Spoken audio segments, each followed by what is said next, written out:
बिस्मिल्लाहिर्रहमानिर्रहीम। स्टूडेंट्स, अब हम डेप्रिसिएशन का क्वेश्चन नंबर 3 करेंगे। तो चलिए क्वेश्चन पढ़ते हैं। क्वेश्चन नंबर 3 में कह रहा है x and company purchase machinery for ₹70,000 on 1 July 2022। X and company ने एक मशीनरी परचेज की है 70,000 की 1 जुलाई 2002 को। They spend ₹8,000 on it's installation, और उसकी इंस्टॉलेशन पर 8,000 रुपया स्पेंड किया गया है। तो एसेट की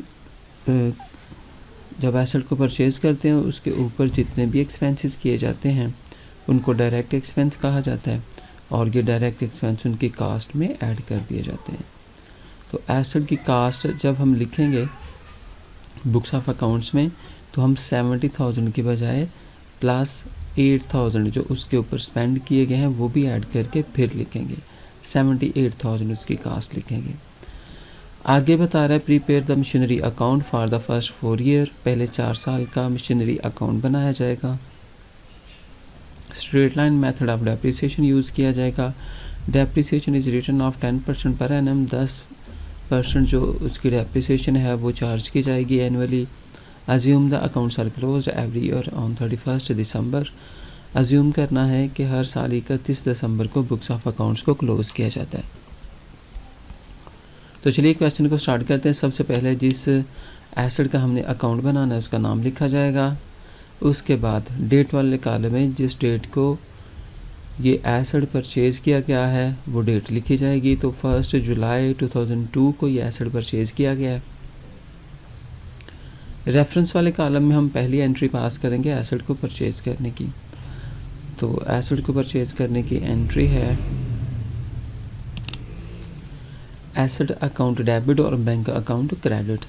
तो एसेट जो है वो डेबिट हो रहा है तो हम डेबिट साइड पे एंट्री पास करेंगे। रेफरेंस में लिखेंगे बैंक अकाउंट, और यहाँ पे हम कैश भी लिख सकते हैं।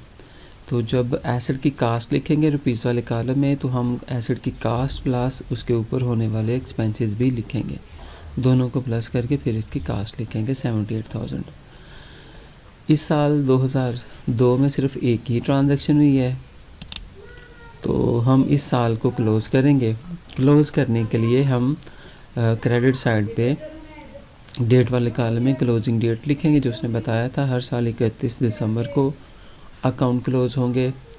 तो 2002 पहला साल था। डेप्रिसिएशन की एंट्री पास करेंगे, हम डेप्रिसिएशन चार्ज करेंगे। तो जब डेप्रिसिएशन एसेट की चार्ज करते हैं तो डेप्रिसिएशन अकाउंट डेबिट होता है और एसेट अकाउंट क्रेडिट हो रहा होता है, इसलिए ये एंट्री हम क्रेडिट साइड पे पास करेंगे। रेफरेंस में लिखेंगे डेप्रिसिएशन और एसेट हमारा क्रेडिट हो रहा है। स्ट्रेट लाइन मेथड है तो कास्ट के ऊपर डेप्रिसिएशन चार्ज की जाती है। तो हमारी कास्ट जो है वो 70,000 जमा 8,000 78,000 है। 10% रेट ऑफ डेप्रिसिएशन है, ज़रा 10 तकसीम 100 करेंगे, और यहाँ पे हम देखेंगे कि हमने उस एसेट को कितने मंथ यूज़ किया है। तो फर्स्ट ईयर में 2022 में हमने 1 जुलाई को परचेज़ किया था और 31 दिसंबर तक उसे यूज़ किया है पहले साल। तो ये 6 माह हमने उसे यूज़ किया है। 1 जुलाई से 31 दिसंबर तक 6 माह बनते हैं। तो 6/12 करके हम इसकी डेप्रिसिएशन की अमाउंट फाइंड करेंगे। तो पहले साल की जो डेप्रिसिएशन बनती है 3900 बन रही है, तो वो हमने यहाँ पे लिख दी है। इस ईयर को क्लोज़ करेंगे हम फिर। तो क्लोज़ करने के लिए हम एसेट की कास्ट में से उसके डेप्रिसिएशन को माइनस करेंगे, तो रिमेनिंग बैलेंस हमारे पास इस ईयर का closing balance CD carry down आ जाएगा 74,100। 2003 में जब हम जाएंगे तो सबसे पहले डेट लिखेंगे 1 जनवरी 2003, बैलेंस PD ओपनिंग बैलेंस लिखेंगे, और जो क्लोजिंग बैलेंस था नेक्स्ट ईयर वो ही ओपनिंग बैलेंस होता है 74,100 लिखा जाएगा। और इस साल मज़ीद कोई एंट्री नहीं हुई, कोई ट्रांजैक्शन नहीं हुई, तो हम इसको क्लोज़ करेंगे। क्लोज़ करने के लिए क्लोजिंग डेट उसने बताई हुई है 31 दिसंबर, और अब ये 2003 की डेप्रिसिएशन चार्ज हम करेंगे। तो डेप्रिसिएशन की एंट्री वही, depreciation account debit, asset account credit, तो ये क्रेडिट साइड पे एंट्री पास की जाएगी। फिक्स्ड इंस्टॉलमेंट मेथड है तो 78,000 पे हम जो है वो डेप्रिसिएशन चार्ज करेंगे। फिक्स्ड इंस्टॉलमेंट मेथड में हमेशा इस दी हुई कास्ट के ऊपर ही डेप्रिसिएशन चार्ज की जाती है हर दफ़ा। तो 78,000 पे 10% हम डेप्रिसिएशन चार्ज करेंगे, जो कि 7800 बनेगी। पहले साल हमने 6 माह की डेप्रिसिएशन चार्ज की थी, क्योंकि 1 जुलाई को एसेट परचेज़ किया था। दूसरे साल हमने 1 जनवरी से लेके 31 दिसंबर तक उस एसेट को यूज़ किया है, तो पूरे साल की हम डेप्रिसिएशन कैलकुलेट करेंगे, पूरे साल की डेप्रिसिएशन चार्ज करेंगे, जो कि 7800 बनती है। इस ईयर को भी क्लोज़ करेंगे। क्लोज़ करने के लिए हम इसका बैलेंस CD, क्लोजिंग बैलेंस और बैलेंस कैरीड ऑन जो है वो फाइंड आउट करेंगे।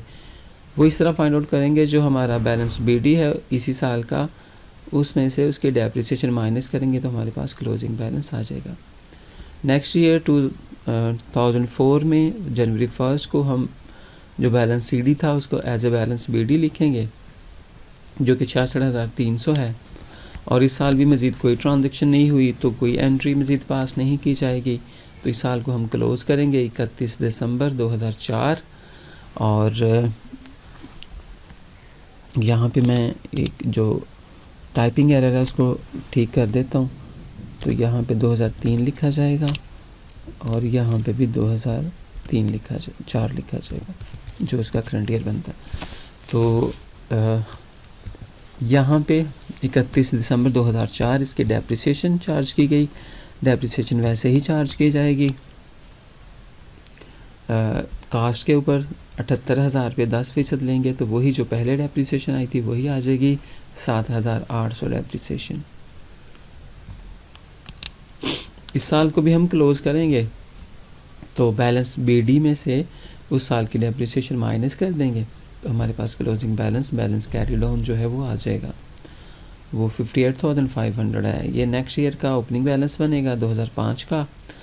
और इस साल भी मज़ीद कोई ट्रांजेक्शन नहीं हुई, कोई एसेट परचेज नहीं किया गया, तो कोई मज़ीद ट्रांजेक्शन पास नहीं की जाएगी डेबिट साइड पे। इस साल को भी हम क्लोज़ करेंगे 31 दिसंबर 2005 और डेप्रिसिएशन इसकी चार्ज करेंगे, डेप्रिसिएशन की एंट्री पास करेंगे कास्ट के ऊपर, जो कि दी गई है 78,000। 10% डेप्रिसिएशन लेंगे, 7800 डेप्रिसिएशन आ जाएगी। और इस साल का भी हम क्लोजिंग बैलेंस फाइंड आउट कर लेंगे, ओपनिंग बैलेंस में से डेप्रिसिएशन माइनस करेंगे तो हमारे पास क्लोजिंग बैलेंस आ जाएगा इस साल का। उम्मीद है आपको समझ आई होगी। किसी किस्म का किसी क्वेश्चन में कोई इशू हो तो आप कमेंट करके पूछ सकते हैं। बहुत शुक्रिया।